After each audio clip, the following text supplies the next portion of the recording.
Hello everyone and welcome guys to this video. Today guys I will show with you how to borrow money from Bitget. So guys, the first step, log in your account and click the earn option from here, and after that click crypto loan. As you can see here, this option, and from here guys click crypto loan and you see this borrow option. To choose any cryptocurrency you want to borrow and choose the amount, and make sure you have enough call cherry this option.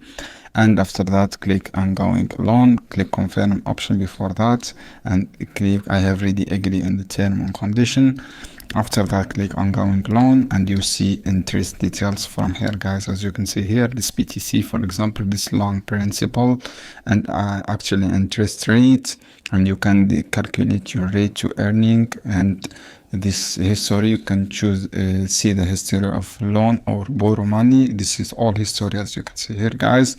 And then you can have crypto loan data. This is borrow, and you can see this all loanable coin, and this you can repayment option from here from ongoing loans, and click repayment if you want to repayment, and this is interest details.